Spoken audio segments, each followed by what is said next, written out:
काय डेटा लिहिलेला आहे, काय काय लॉग टू द बेस किती आहे 10, काही नसेल तर बाय डिफॉल्ट आपण किती घेतो 10. लॉग 10 लिहा किंवा फक्त लॉग लिहा, दोघांचा अर्थ एकच.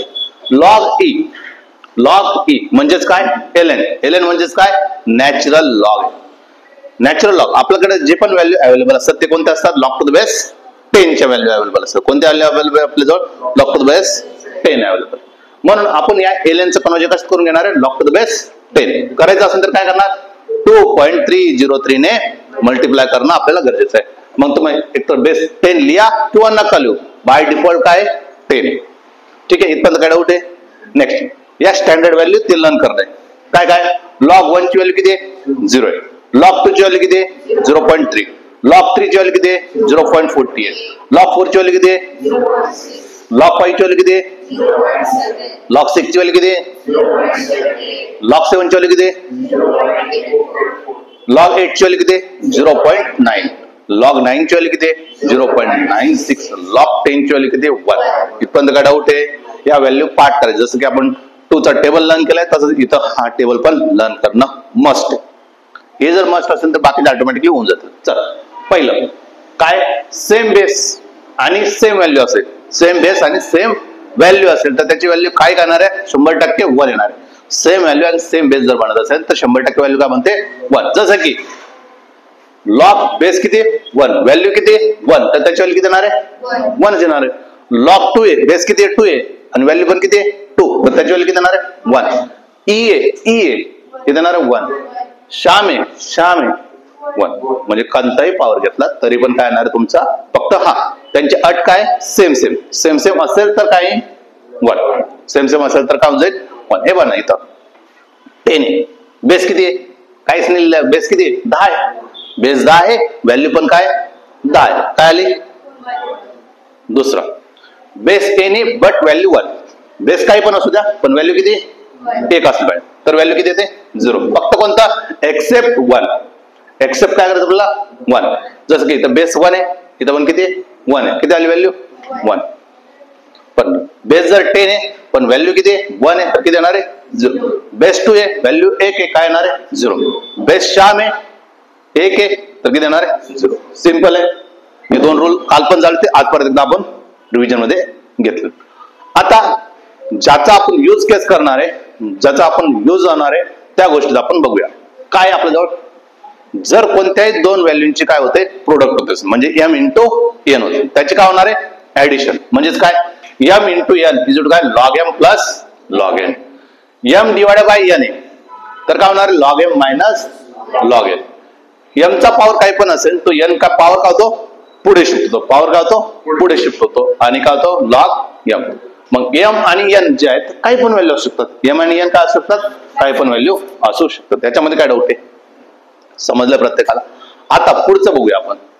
याच्या पुढचं काय, मी जर म्हटलं काय मल्टिप्लिकेशन, मल्टिप्लिकेशन वर आपण चर्चा करूया. मल्टिप्लिकेशन मध्ये कळालं तुम्हाला m इंटू n असेल तर काय होतं रे लॉग m बनतं प्लस लॉग n बनतो, बरोबर काय log m plus log n. जसं की 2 इंटू 3, याला मला काय करायचं लॉग लावायचं, याला फक्त काय करायचं लॉग, अँटी लॉग नाही तर लावायचं. अँटी लॉग लावला तर त्याचा आन्सर किती येणार मग 6 बनेल. 2 इंटू 3 किती बनेल 6. जसं जसं आपलं सिलेबस पुढे पुढे जाईल इन बिटवीन मी कुठेतरी लॉग टेबलचे सांगेल. जर तुम्हाला समजूनच घ्यायचं लॉग टेबलची मला गरज पडते, आता सध्या तर नाही गरज पडत पण लागत असेल तर आपला जो चॅनल आहे त्याच्यावर काय पडलेलं आहे एक सिरीज बनवलेले लॉगरिथम 0 to 0, 3.0, 3 आणि पॉईंट आणि 0. ते जर बघितलं तुम्हाला बऱ्यापैकी सगळ्या गोष्टी येऊन जातात. पण आता सध्याला आपलं कोणतं काय आहे फक्त आपल्याला काय बघायचंय लॉग बघायचंय. काय मल्टिप्लिकेशन आहे ना आणि बाहेर आहे मल्टिप्लिकेशन आहे बाहेर, तर काय जाईल लॉग 2 बनेल प्लस किती लॉग 3 बनेल. लॉग 2 ची व्हॅल्यू किती, लॉग 2 ची व्हॅल्यू किती 0.2 प्लस किती करायचंय सॉरी 0.3 आणि किती 0.48 काय होणार आहे 8, 7 आणि 0.78. हे माझा आन्सर आहे. काय डाऊट आहे, समजलंय. जर मी म्हटलं असतं लॉग आहे 7 इंटू 8, नाहीतर मी असं म्हटलं असं 7 × 8 ला मला काय करायचं, लॉग लावायचं. तर काय करणार तुम्ही पटकन, लॉग 7 लिहिणार आहे, प्लस करणार आहे, लॉग 8 लिहिणार आहे. लॉग 7 ची व्हॅल्यू किती असते, लॉग 7 ची व्हॅल्यू किती आहे, 0.84, 0.84 प्लस करायचं आहे 0. किती 9. मग किती होणार आहे, 4 9 7 9 8 17 म्हणजे 1.74. कळालं. सपोज आता असं लॉग लॉग सपोज 3 × 4 आहे, 3 × 4 काय होणार आहे, लॉग 3 × 4 काय होणार आहे, लॉग 3 होणार आहे, प्लस काय होणार आहे, लॉग 4 बनणार आहे. लॉग 3 किती पटकन 0.48. मग किती 0. म्हणजे किती झाले 8 आणि किती झाले 10. काय डाऊट आहे, समजलं प्रत्येकाला. आता इथं गडबड व्हायला लागते. मी जर म्हटलं नको याच्यामध्ये डिव्हिजन मध्ये प्रॉपर, मी असं म्हटलं लॉग 7 × 2 काय होणार आहे पटकन, लॉग 7 प्लस बनेल आणि लॉग किती बनणार आहे 2 बनेल. लॉग 7 ची व्हॅल्यू किती 0.84 प्लस 0.3 किती झाले 4 8 आणि 3 11 1.14 झाला. पॉईंट वाले येईल पण ते डिव्हिजन आणि मल्टिप्लिकेशन असे काही पण आले तर त्यावेळेस आपण त्याला उचलू. आता सध्याला पॉईंट वाले मी आणत नाही. पॉईंट वाले घेऊ शकत नाही का, आपण घेऊ शकतो पण आता लगेच मी घेत नाही, नंतर आपण. लॉग मी म्हटलं 170, लॉग 70 आहे. आता डायरेक्टली मला फाइंड आउट करायचं, आपल्या जवळ आहे का अवेलेबल लॉग 70 नाहीये ना. लॉग 70 अवेलेबल आहे का, नाही. पण लॉग 70 अवेलेबल नाही तर मी असं लिहू शकतो ना, लॉग 7 × 10 लिहू शकतो मी. हे फील करायचं आपल्याला. आता 70 ला मला रिप्रेझेंट करता पाहिजे, मला जे माहिती आहे त्याच्या. मग मी काय म्हणू शकतो, लॉग 7 प्लस लॉग 7 ची व्हॅल्यू किती 84 आणि याची व्हॅल्यू किती 1 म्हणजे किती झालं 1.84. काय डाऊट आहे. जर मी म्हटलं असतं आता लॉग 81 आहे, लॉग 81 आहे तर तुम्ही काय म्हटलं असते, लॉग 81 म्हटलं तर काय म्हटलं असते, लॉग आहे 9 × 9 आहे असं म्हटलं तर 9 81. काय डाऊट आहे कोणाला, 9 81.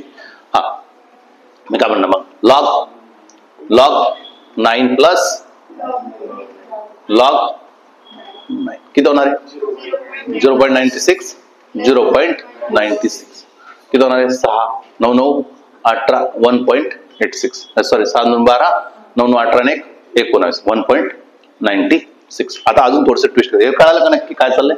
मी असं लिहिलं असतं लॉग 810 लॉग 800 6 6 12 9 9 18 1 19